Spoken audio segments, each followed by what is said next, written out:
There have been people chucked out of Parliament. The Prime Minister has made his official apology. The House is packed of parliamentarians, but also of abuse survivors, or some abuse survivors, it have to be said. The key news there is that he's announced $32 million of government funding to increase capacity in the current system while we work on the new redress system. So there is and also a $2 million fund to help organisations currently providing support to survivors.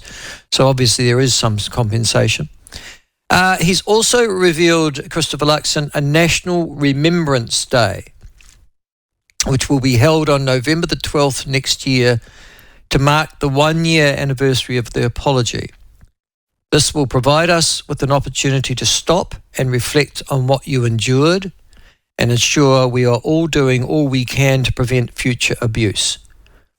He has said he is also committed to work removing street names, public amenities and public honours that highlighted proven perpetrators, a move welcomed in hushed tones, it's been reported by some in the gallery. The government will also collaborate with local authorities to honour and care for unmarked graves located on site that were places of care in New Zealand. You have been able to pierce the darkness, he said. I applaud breaking that cycle that too often hangs like a curse over families. It does not mean you have forgotten or forgiven what occurred. However, you have been able to pierce the darkness with the light of hope and work through what you endured to take opportunities and flying pressure in life. My hope is that today allows more of you to find a little more light, because while today is about your past, it is also about your future. And he finished his speech by saying he hoped the apology helped them in their healing. What happened is part of your life story, but not the only part. This apology, which may each of you please take as personal, is now part of your story too. All right. So Chris Hipkins is just getting up now. He's fully endorsing Luxon's apology.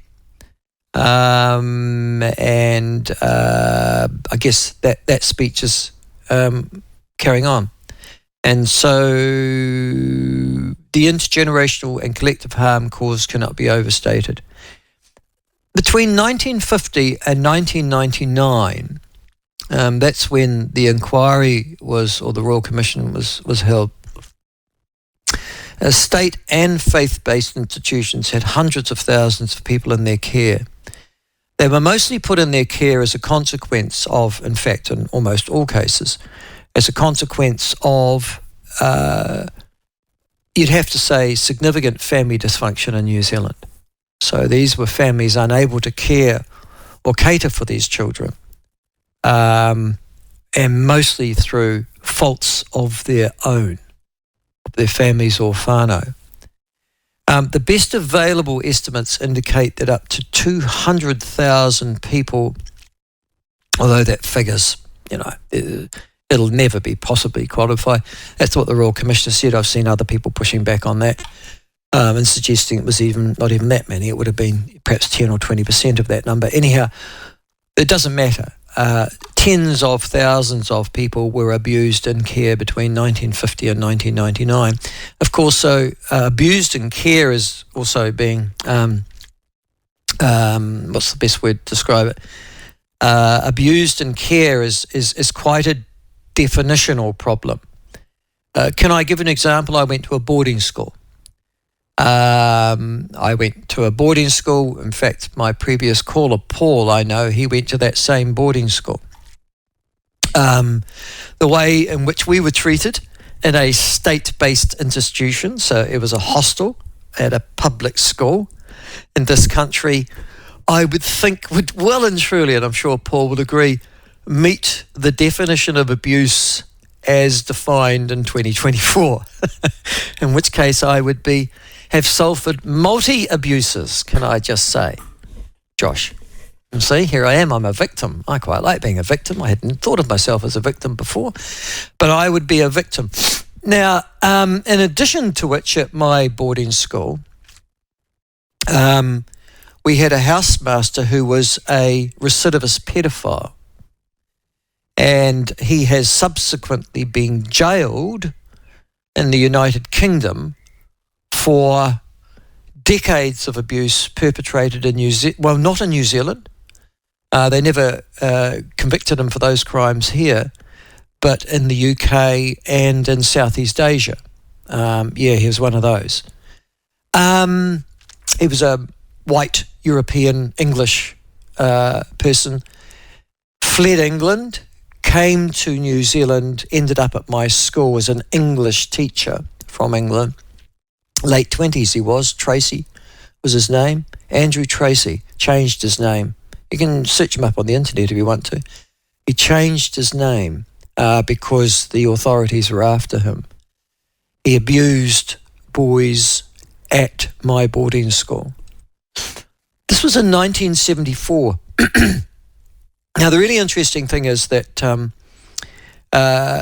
there was, at that time, so this is right in the middle of that period of 1950 to 1999, there were victims in state and faith-based institutions. The boarding hostel at Wanganui Boys College was one of those. But can I say, at the time, that sort of abuse was, I won't say covered up, well, it was covered up in this particular case, but nobody took it seriously, including the police. So I well remember that the police were involved.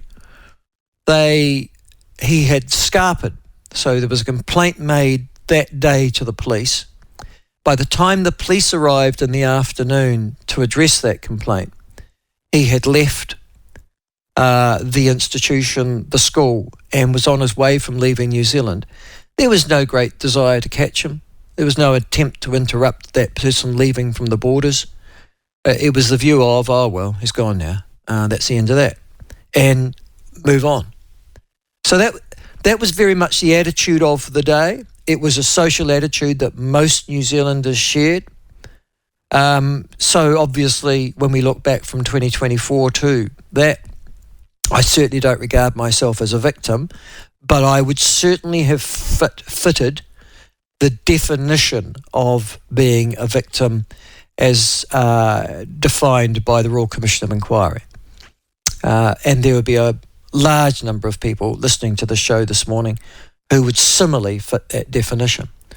There are two ways that you can handle abuse, can I say, and many of us suffered that abuse. You can either accept that it happened and move on and not let tomorrow or today be influenced by what happened yesterday, or you can wallow in that. And there would be a fair amount of wallowing, I have to say, from those who would be victims. I won't be applying for compensation, even though it will be free money that will be handed out. But there will be a large number of us who went through a very different time. And I think many of us would look back at that time and go, oh, things were simpler and better, but there are some things that weren't, and that was one of them. That's not to say that abuse does not happen now, physical, mental, sexual, does not happen now, but that abuse was part, I would suggest to you, of the culture of the time. And these were different times. Again, I'm not convinced that going back, and people like Leek and Lake Ellis at the time, and I'm going back to my 60s and 70s, everybody knew that kids were being electrocuted at Lake Ellis as punishment. To suggest that, this was hidden away, no. It's a bit like, and for those who lived in Martin, surrounding areas of Lake Ellis at the time, Lake Ellis itself, Martin, where staff were, Wanganui, Palmerston North, but mostly it would have been Wanganui, Martin, and Lake Ellis, where those staff of those institutions, they knew it, talked about it, everybody was aware of it. And so it's illustrative of the fact of how quickly we accepted it was just normal. Now, So when you condemn Germany for, the way in which they treated the Jews in the 1930s, I often think of how Lake Alice was regarded by those who lived in the Wanganui, Manawatu area, the Rangatiki area, in the 1960s and 70s, and how we accepted that happened and sought to do nothing about it. And then when COVID happened, for example, and if you think that we're more enlightened these days, yeah, right, we're not. We fully accepted that there should be groups of New Zealand who should be isolated because they weren't doing what we thought. And we isolated, condemned them. It would be interesting to see when the COVID inquiry